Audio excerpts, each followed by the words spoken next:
The Garrett ATX comes fully assembled. Simply remove it from its soft carry case and fold open the search coil.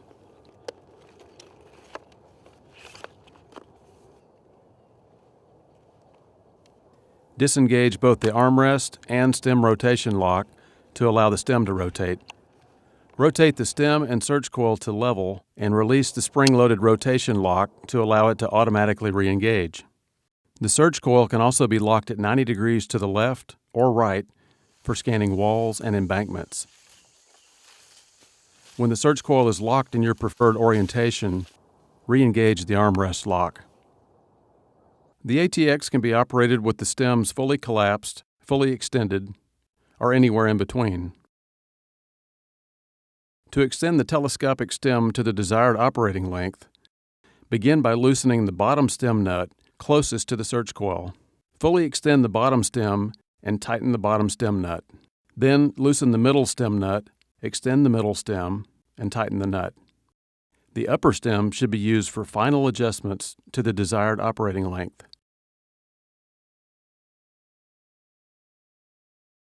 The correct operating length should allow you to stand upright, no stooping forward, and swing the coil in front of you without stretching or bending.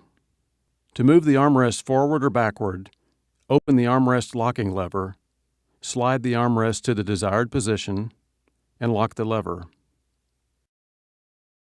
To adjust the tension on the search coil, use a thin coin or a flathead screwdriver. Turn the screw clockwise to increase tension. When properly tightened, the search coil should maintain its position parallel to the ground while still allowing tilting during operation. Do not over-tighten. To connect the ATX headphones, remove the dust cap from the headphone connector on the back panel.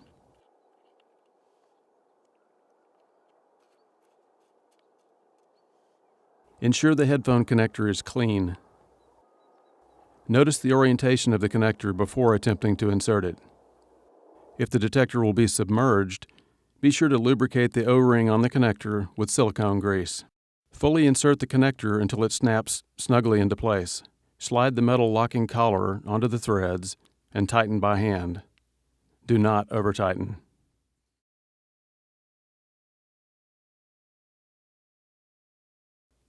The on-off switch for the ATX is located on the back of the electronics housing.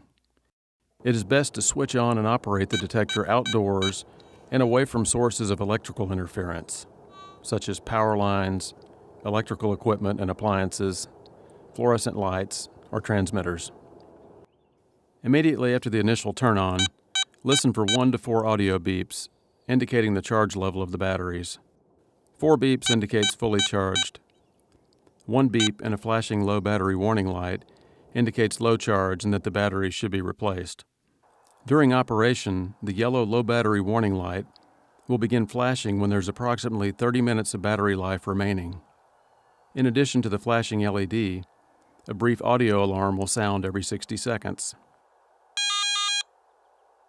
If no beep is heard after switching the detector on, verify the batteries have been properly installed.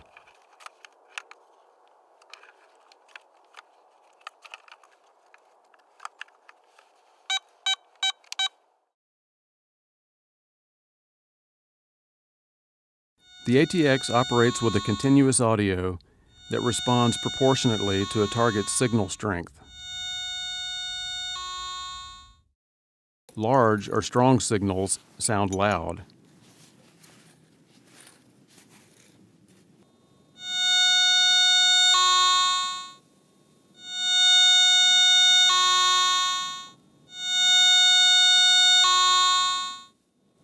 Small or weak signals sound faint.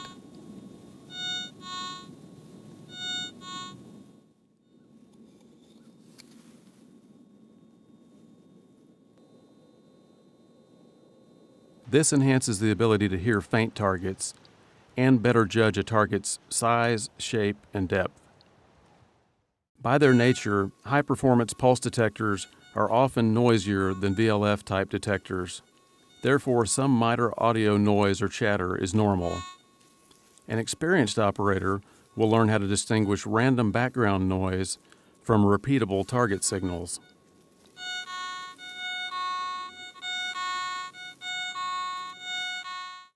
In motion mode, the search coil must be in motion to create a response. As a general rule, poor conductors, such as small nuggets, most jewelry, small bronze coins, or nickels, should produce a high tone followed by a low tone echo.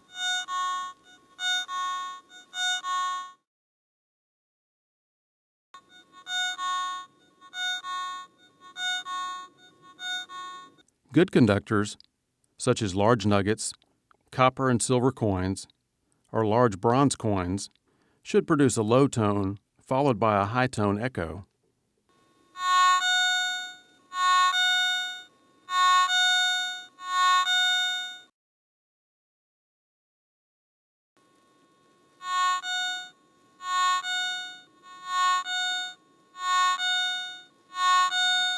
Most, but not all, iron will produce a low tone followed by a high tone echo, since to a PI detector, most iron behaves like a good conductor.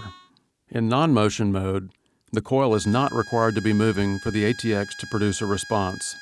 Also, targets do not produce the echo heard in motion mode. So, in non-motion mode, poor conductors produce a high tone, and good conductors produce a low tone without the echo. Target signals are visually indicated on the ATX by the upper row of LEDs. A trio of red LEDs moves from left to right in response to the increasing strength of the target. Zero signal response is indicated when there are no lighted LEDs. During adjustments, the upper row of LEDs also show the settings.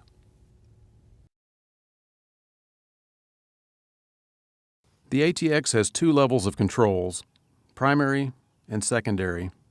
All primary controls, sensitivity, threshold, retune, pinpoint, frequency scan, and iron check, are indicated with white letters on the control panel. These controls are directly accessible. Secondary controls, discrimination, volume, mode, ground track, and ground balance, are indicated with red letters on the control panel. These are accessible by first pressing the shift button, which turns on the red shift LED. Secondary adjustments must be made while the shift LED is lit. Otherwise, the ATX will automatically exit the secondary shift mode and return to primary adjustments in 5 seconds. One important thing to note, when adjusting any setting, primary or secondary, the initial button press always shows the current setting. Subsequent presses must be made within 1.5 seconds in order to adjust the setting. Otherwise, the LEDs will return to showing signal strength.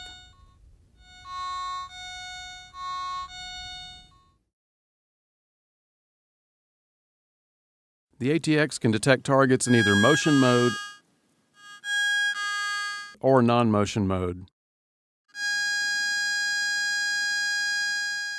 To switch to detection mode, press and release the shift button to access the secondary controls. Press the non-motion/motion button to toggle between the two modes. Motion mode is indicated by central LEDs that quickly scan back and forth. Non-motion mode is indicated by stationary LEDs. The red shift LED must be visible to switch detection modes. Press and release the shift button again to exit secondary adjustments. Motion mode is the default setting. It is usually preferred because it is more stable and quiet, but requires the search coil to be in motion to detect targets. When in motion mode, the ATX constantly adjusts to keep the threshold tuned to a constant level. In highly mineralized ground, motion mode can also help to suppress unwanted ground signals. Non-motion mode can provide additional detection depth and allows the search coil to scan very slowly, even stationary, over targets. Non-motion mode is better at isolating targets, as target signals do not produce the audio echo which is heard in motion mode. Non-motion mode may be less stable and noisier than motion mode, and more frequent retunes may be required to cancel audio threshold drift and other environmental changes. The more powerful non-motion mode leaves all threshold tuning to the user. In highly mineralized ground, non-motion mode may be more susceptible to ground variations, so it is even more important to use proper coil swing techniques. The use of non-motion mode requires practice and is not recommended for beginners.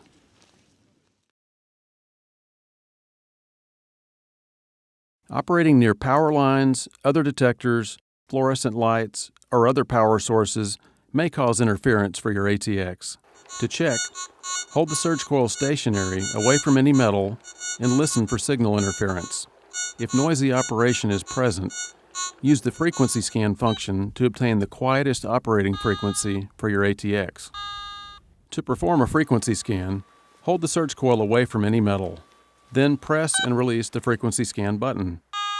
The surge coil must remain stationary during the entire frequency scan process, which lasts for 35 seconds, as indicated by the scanning LEDs and audio pings.